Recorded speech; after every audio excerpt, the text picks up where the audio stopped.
Okay, so magandang umaga po sa ating lahat at tayo po ay makapag-aral po ng salita ng Panginoon sa mga awit, chapter 50, 58. Ayan. So, atin pong tunghayan ang kanya pong mga salita at ito po ay meron pong tatlong laman. Ano po? Unjust judges, God's punishment to the wicked, and rejoicing of the righteous. Ayan. So, tatlong bahagi po yung ating pag-uusapan ngayon pong umaga pong ito. Ano po? So, sige po, basahin lang po muna natin ang verse 10 to 11. Magagalak ang matuwid pagka nakita niya ang higanti, kanyang huhugasan ang kanyang mga paa sa dugo ng masama, na anupat sasabihin ng mga tao, katotohanang may kagantihan sa matuwid, katotohanang may Diyos na humahatol sa lupa. Amen. So, tayo muna po ay manalangin. Panginoong Diyos, aming Ama sa langit, maraming salamat po sa araw na ito na kami ay ginagabayan mo at binibigyan mo ng buhay. Salamat, Panginoon, dahil ikaw ay nariyan para kami ay gabayan, Panginoon, at ito na po ang ibig sabihin ng iyong gabay na sa araw-araw, Panginoon, ay nakakapagbulay kami ng iyong mga salita. Sapagkat darating ang mga pagkakataon na kami ay maaaring pabagsakin ng kaaway. Ngunit, O Diyos, kami po ay nagmamakaawa sa iyo na samahan niyo po kami na magtagumpay sa bawat lalang po ng kaaway sa aming buhay. Samahan niyo nga po kami as we study thy word, Panginoon.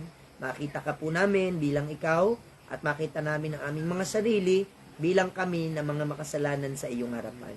Papagpalain niyo po kami, patawarin din po sa lahat ng aming mga kasalanan at mga pagkukulang. Sa pangalan po ng aming Panginoong Hesus, Amen at Amen. Okay, so yon, good morning po sa ating lahat. Ayan, sa atin pong mga online viewer. Ayan, salamat po sa Panginoon dahil tuwing Webes po ay naging gawin na po natin ang pag-aaral po ng kanya pong mga salita. So, ang title po ng chapter na ito is Sa Pangulong Manunugtog, itinugma sa Al-Tashhet, awit ni David sa Miktham. Okay, so, ano yung pinakang lesson po dito? Actually, ang Book of Psalms ay punong-puno po talaga ng mensahe about sa troubles in life. Troubles in life, na kung saan po ay, alam nyo, bakit parang paulit-ulit tayo dun sa puntos na parang ang lagi natin pinag-uusapan sa mga awit ay parang may kaaway. Alam nyo, araw-araw may kaaway po tayo.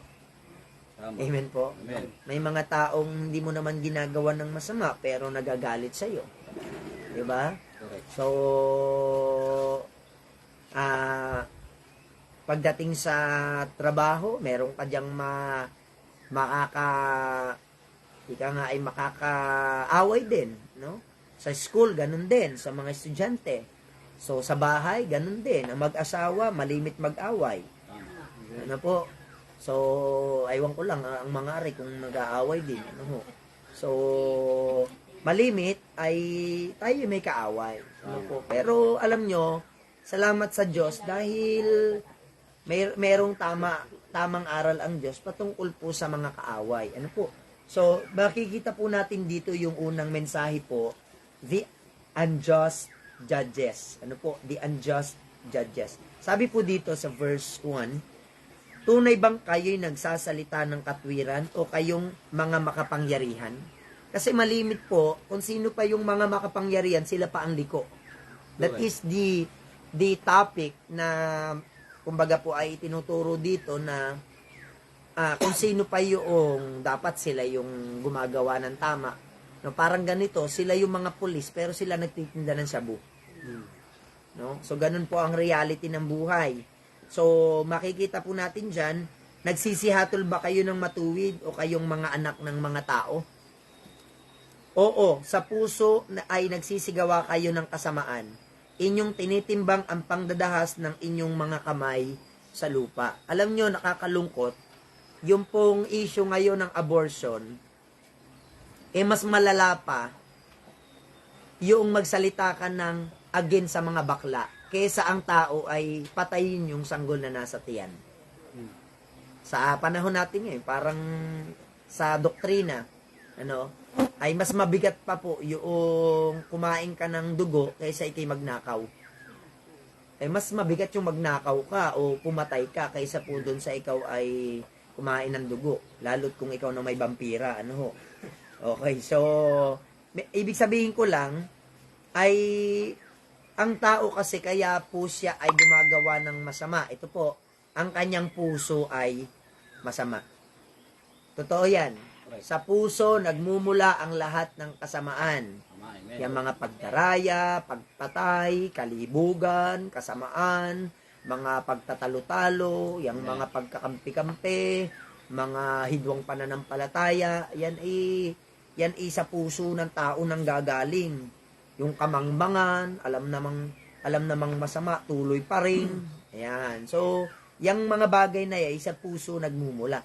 Kaya nga tingnan ninyo, kung sa atin lang po tayo kukuha ng lakas para gawin ang mga bagay-bagay, lagi tayong magfe-fail. No? Lagi nating dadali ng ating sarili sa pagkakasala. So, sabi nga, kung ako ang magiging presidente, ganito ang gagawin ko. Hindi ako magiging corrupt. Pero yung nagsasalita, sarili niyang pamilya, kinukurap niya. Bakit? Mas nadadalan pa ng pang-ulam yung kabarkada kaysa sa kanyang pamilya. Diba? Napakakurap po nun. May pambili ng bisyo, pero wala pambili ng lapis ng anak. Diba? Ganyan ang reality ng buhay. So, verse 3, ang masama ay naliligaw mula sa bahay bata.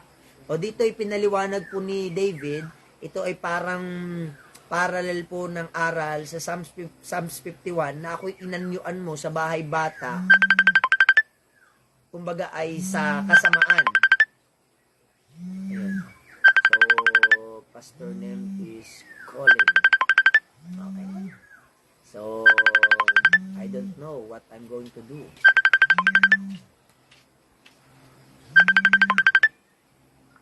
Ayan, hayaan mo lang at naka-live naman tayo.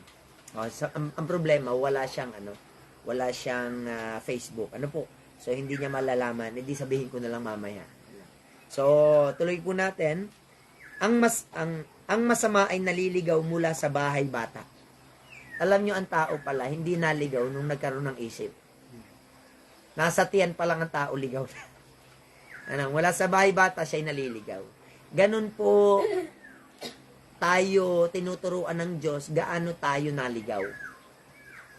Kagaya nito, minsan naiimik ko po na kaya naman ako natutong magpulpul dahil ang tatay ko magpupulpul. Pero alam nyo, kahit ang papa ko hindi magpupulpul, sa sarili ko pwede ako matutong magpulpul. Ang blessing lang, dahil ang tatay ko magaling magpulpul, gumaling din ako sa pagpupulpul. Yung gift na yun ay nakaisang kamay, minsan pikit pa ang isang mata nun pagka natira. Pero kahit wala, kung bagay hindi ko natutunan yun sa sarili ko, pag-aaralan ko yun.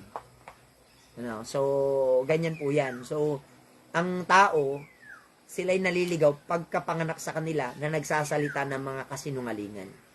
Kaya kung hindi natin tuturuan din ang mga bata, yan talaga hindi matututo ng katwiran. Kaya gayahin nyo po ang katwiran ng Panginoon. Dito ginawan ko na uli ng pamalo si James. High-tech na po, may talata na. Psalms 23 verse 14 to 15 yata yun.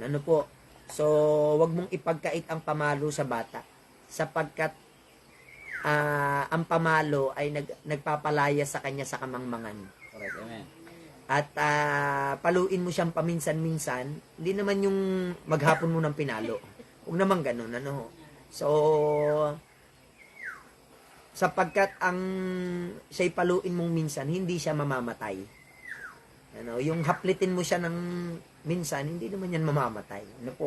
Pero pag di mo siya pinalo, mamamatay yan. Bakit? Sapagkat siya ay gagawa ng kasamaan, at pagka may nagalit sa kanya, siya'y babarilin. Parang yung balita ngayon na bata na pagkamalan, ano ba ang tawag doon? Ang tawag doon? Yung hindi naman talaga yun ang target, pero napagkamalan. Yun yung issue ngayon. At nailibing na po kahapon as I watch the news. Ano po? So, ang issue po doon ay nagpaalam po yung nanay na babalik sa abroad para maghanap buhay. Kaya sa totoo na po, hindi po hanap buhay ang bumubuhay sa tao. Alam nyo, sabi po nung anak, Mama, wag na po kayong umalis kasi kayo po yung kailangan namin dito. Eh ngayon, nagsisisi po panoorin nyo yung interview dun sa nanay. Sabi nung nanay, bago po ako umalis, ayaw na akong paalisin ng anak ko dahil ang sabi niya, minsan hindi naman talaga pangangailangan yung dahilan ng ating pag-abroad. Aminin na natin ang totoo. Ano po, marami pong dahilan kung bakit gusto nating magkapera, gusto nating maging angat sa iba. Gusto natin yung makita tayo ng iba na tayo'y gumaganda at umaasenso sa buhay. Tama. Parang ayaw nating tayo'y maging mukhang kawawa. Pero alam nyo, kung ang tingin sa atin kawawa, kung tayo na may mga anak ng Diyos, hindi tayo kawawa. So, alam nyo, sabi po nung nanay, nagsisisi na siya dahil kung hindi sana siya umalis, nagagabayan niya yung kanyang anak. Dahil nga walang nanay na gumagabay, kung saan-saan nagpupunta yung anak. May point ba? Tama. Amen. Dahil wala, ang iyong ina, wala. Anumang oras ka umalis, anumang oras kang maglayas, walang problema dahil wala na nagbabawal sa iyo Uuwi ka na lang pag gutom. Di ba? So, ganyan po na itinuturo sa atin ng Panginoon. So, ngayon, napakahalaga pong maintindihan po ang mensahe po ng Panginoon sa ating buhay na pagkabata pa lang, talagang ang tao'y masama na. Correct. At ako po'y naniniwala po sa doktrina po ng ang tao po'y walang mabuting tumitira sa kanya. Yun ang sinabi ng Biblia. Hindi po ito sinabi ng kung sino-sino. Sabi ni Apostle Paul, walang tumitirang mabuti sa akin. Dahil kung tayo lang, naku po, ay halimaw, masamang ugali, ang lalabas po sa atin. So hanggat di natin yung kayang aminin, hindi bubukal sa atin ang kabutihan. Dahil ipipilit natin tayo mabuti, parang yung na-example ko lagi sa inyo, sino kong galit? Hindi ako galit! Pero hindi mo may tatago Sigaw. Sigaw magaling pa yung Bisaya. Pati yung takaron. Ganyan lang yun, pero maya tatambang ka na, bakit? Sabi na pati yung takaron, yun pala, papatay na kita. Yung pala naman parang yung aso, pangiti-ngiti laang, sabay kagat, minsan, mas takot pa tayo dun sa tahol ng tahol. Huwag kayong matakot dun sa tahol ng tahol. Mas matakot po kayo dun sa hindi natahol, dahil yan ang agad inangangagat. Yung wala ng tahol-tahol, tumatakbo agad para kisakmalin. Ayan. So, ayun. Ayan. Tumahol ng aso. Okay. So, sabi dito, ang kanilang kamandag ay parang kamandag ng ahas. Sila'y gaya ng binging ahas na nagtatakip ng kanyang pakinig. Alam nyo yung taong masama. Kahit anong turo mo, yan ay bingi. Tapos ang ugali niya ahas. So, we know, alam naman natin yung ugali po ng ahas, yan po yung silent, pero violent po yan.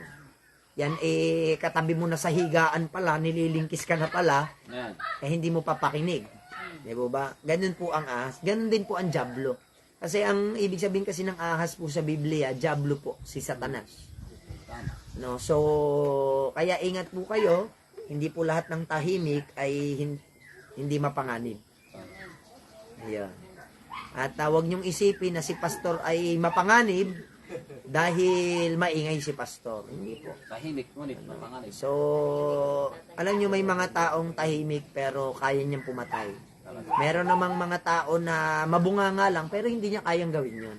Mabunganga. Parang si Kuya Gary, mabunganga lang pero hindi naman niya kayang pumatay.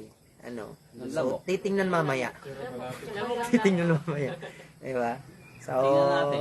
ayun, nakakatuwa, may nanonood sa ating pinsan po natin, si Kuya Alan. Wow. Ay, hindi pala, si ano pala ito? Sino ba ito? Si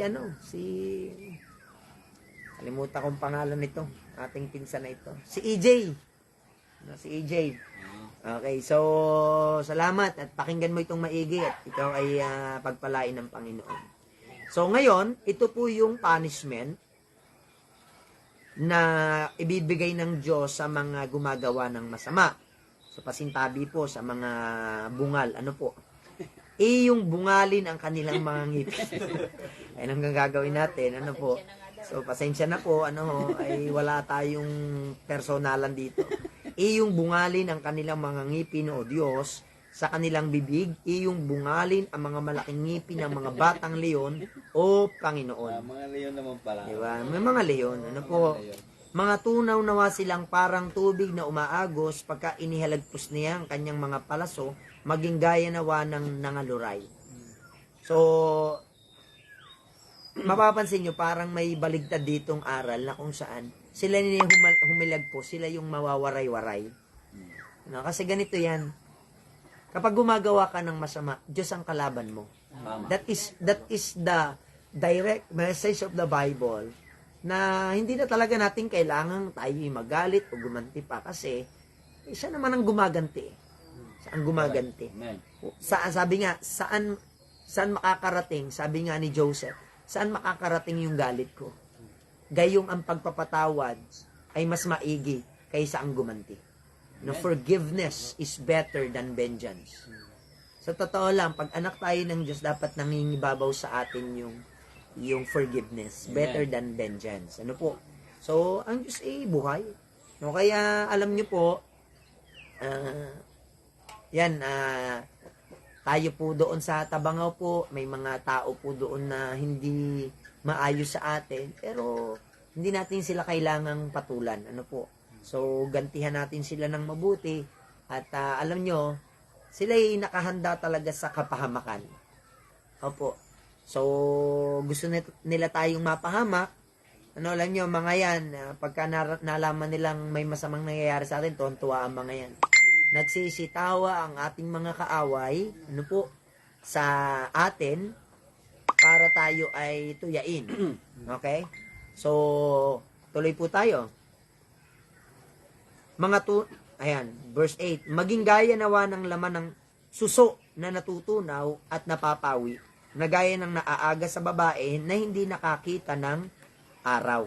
So, ang mga masama daw po ay parang mawawala na lamang. Verse 9, bago makaramdam ang inyong mga palayok ng mga dawag ng panggatong, kanyang kukunin ang mga yao ng ipo-ipo, ang sariwa at gayon din ang nagniningas. So, punta po tayo sa pinakamaganda pong mensahe, magagalak ang mga matuwid. Yan. So, isang nakakatuwang bagay po dito, kaya pala may mga taong hindi magalak. Ito po, pansinin niyo po ito. Ang puso ng taong hindi masaya, yan ay masama. Hindi yan matuwid. Amen. No, yan ay selfish. Yan ay may galit. Yan ay may inis. Yan po ay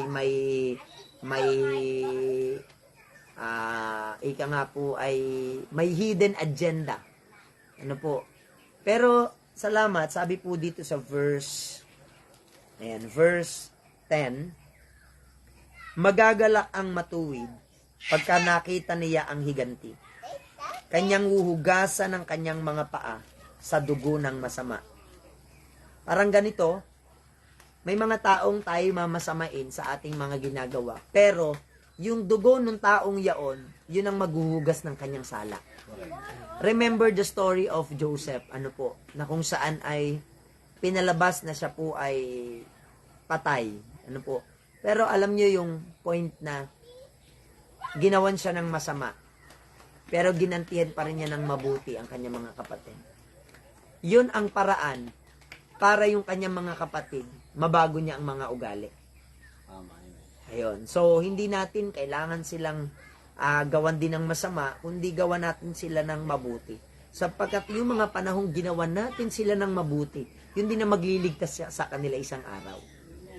Opo. So, parang ang Panginoong Hesus nakapako sa krus, meron po doon, siyempre, ang trabaho lang naman nila, sumunod sa gobyerno, yung centurion na sumaksak sa tagiliran ng Panginoon.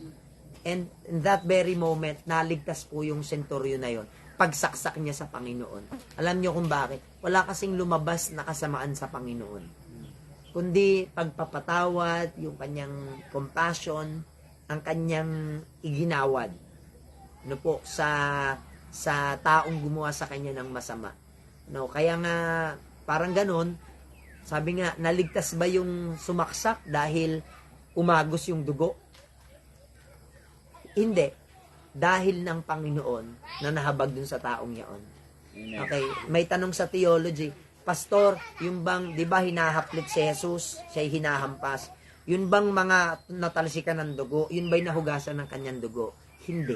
Amen. Tama. Hindi. Ang inuhugasan, hindi pisikal. Ang inuhugasan yung puso ng tao. Correct. Amen. Kapag ikay nanampalataya, hahayaan mong ang dugo ni Kristo ang maghugas ng iyong dugo sa iyong mga kasalanan. Tama. Kaya alam nyo po, ang ating pag-asa po ay wala sa relihiyon. Sa mga nanonood po sa amin ngayon na alam ko meron kang relihiyon na sarili mo, meron kang pananampalatayang iyo, pero bilang tao, isipin mo ito. Kung ang iyong pananampalataya hanggang ngayon, wala kang kapayapaan sa buhay na walang hanggan. Alam mo na meron kang mga kasalanan na alam mo na yan ay hahatulan ng Diyos isang araw. So kapag ikaw ay naniwala sa ating Panginoong Jesucristo bilang sariling Panginoon at tagapagligtas, kanyang automatic huhugasan ng iyong mga kasamaan. Ano po? Amen. Sa magitan ng pananampalataya, tayo'y kanyang tinubos sa magitan ng kanyang dugo. Nilinis tayo ng kanyang dugo. Ano po? That speaks spiritual aspect na kung saan ang dugo ni Jesus magbibigay sa atin ng kapakumbabaan na kung ang Diyos nga ay Diyos, siya ay mataas, siya po ay maluwalhati, pero ano ang kanyang ginawa? No? Hindi siya gumawa ng masama, kundi ito'y kanyang ipinagpasa Diyos. No, kaya ang mensahe po ng Psalm chapter 58, si David ay example po ng taong hindi mapaghiganti. Kapag binasa nyo ang kwento ng buhay ni David, grabe yung kanyang pananampalataya sa Diyos. Ano po? Ikaw ba naman ang saksakin ng harapan No, sarili mong anak, hinahabol ka para patayin ka. Anak mo 'yon. Napakatindi niyan. Yan pala hindi lang sa panahon natin nangyayari. Yan pala nangyayari din sa noong pang panahon yun. Bakit? Dahil wala namang pinagkaiba ang kasamaan ng tao ngayon at kasamaan noon. Ngayon na lang ang high-tech. Dati noon, ang mga manyakis pumupunta lang sa beer house. O kaya ay nasa inuman. Diba? Pero ngayon, kahit nag-iisa, pwede kang magkasala ng pangangalunya. Diba? Basta ikaw ay may hawak na cellphone. At kung ano-anong iyong pinagagagawa sa iyong cellphone. So, ibig sabihin ko po, salamat si David, nung siya po ay ginawa ng masama, lagi niyang sinasabi, ay hindi marapat na ang pinahiran ng Diyos ay iyong saktan. No? So, hayaan mong ang Diyos ang gumanti sa kanya. Kaya si King Saul, ang Diyos mismo ang nagbaba sa kanya. No po? Kaya, totoo po, ang nagpapakataas ay ibinababa. Yung nagpapakababa ay itinataas. No? O, sa mga member naman, ano naman ang application? Minsan tayo, ang pastor natin o sino mang nagtuturo, parang ang dating kaaway natin. Bakit kaaway natin? Walang ginawa si pastor, kundi ako sermonan sa aking mga pagkakasala at pagkakamali. Di ba? Pero, along the way ng buhay natin, ipapakita ng Diyos na merong tunay na nagmamahal sa'yo. Yan ay walang iba kundi ang Diyos. Kasi ang utos lang naman ng Diyos, ipangaral ang kanyang mga salita. Amen. At ito na po ang nawawala sa maraming churches ngayon. Wala na pong Word of God. Wala na pong Word of God. Bihis Kristiyano na lang, pangalang Kristiyano na lang, Pero yung reality ng application, ilan kaya sa atin ang tunay na mananampalataya? Sino kaya sa atin kapag ka inaway na ay hindi agad-agad igaganti ng masama? Di ba?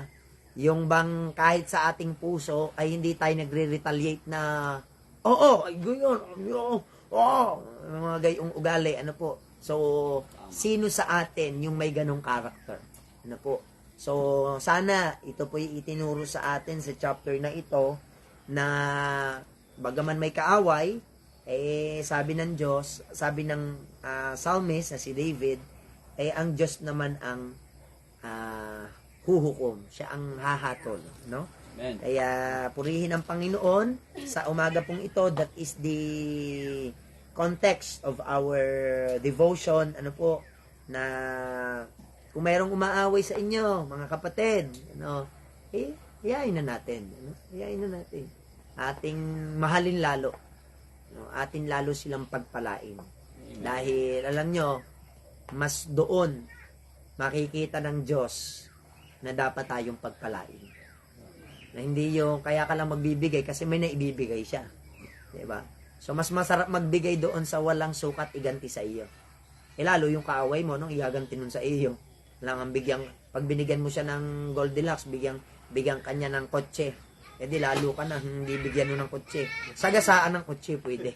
Pero yung bigyan ka ng kotse, hindi talaga maaari. Ano po? So, sa amin pong mga nanonood, sa atin pong Facebook Live na ito, kung wala ka pang katiyakan ng kaligtasan, ang Panginoong Hesus ay naghihintay para sa iyo. Magsisi ka ng iyong mga kasalanan. Si Jesus lang ang daan patungo sa langit. Walang ibang daan. Siya lang. Sinabi ni Jesus, ako ang daan, ako ang katotohanan, ako ang buhay. Walang paroroon sa Ama kundi sa pamamagitan ko lamang. Amen. Acts 4:12, walang ibang pangalan sa silong ng langit na sukat nating ikaligtas kundi sa pangalan lamang ng ating Panginoong Jesucristo. Amen. Without the relationship ng tao sa Diyos, hindi tayo makakarating sa langit. Dahil kaya tayo makakarating sa langit, tayo'y kanyang anak. Amen. Hindi dahil tayo may relihiyon, tayo'y kanyang anak. At dahil tayo kanyang anak, uuwi tayo sa bahay ng ating Ama. Very simple, pero sa biyaya lang ng Diyos natin ito maiintindihan. Ano po? So sa atin pong pagtatapos, at kami po ay ngayong araw na ito ay naka-schedule na maglakbay. Okay? At kami po ay ika nga po ay lilipat na po sa mission house. Kami kakalog-kalog dun sa mission house. Ano po? At upang simulan ang tunay na misyon. Tunay na misyon na igugol ang aming oras sa paghayo, pananalangin, pag-aaral ng kanyang salita, at paglilingkod sa kanya. So tayo po'y manalangin. Dakilang Ama sa langit, O Diyos, maraming pong salamat sapagkat sa umagang ito, ikaw po ang amin pong nakaniig. At tunay nga po na sa pamamagitan ng iyong salita, doon mo lang kami, Panginoon, kinakausap. Hindi po sa pamamagitan po ng tayo ng buwan o yung mga premonition o yung mga panaginip. Panginoon, salamat po sapagkat ikaw, lahat ng iyong kalooban ay sinabi mo na sa amin. Kaya nagpapasalamat po kami na meron po kaming gabay sa araw-araw bilang ilaw sa amin pong landas, Panginoon. Salamat po sa iyong salita. Ikaw po ang patuloy na sumama sa amin upang kami po na iyong mga anak ay makapagpatuloy kahit mahirap po ang aming nilalakarang landas, Panginoon. O Diyos, sa umagang ito, binabalik po namin sa iyo ang pinakamataas na pagpupuri at pasasalamat sa pangalan ng Panginoong Hesus. Amen at amen.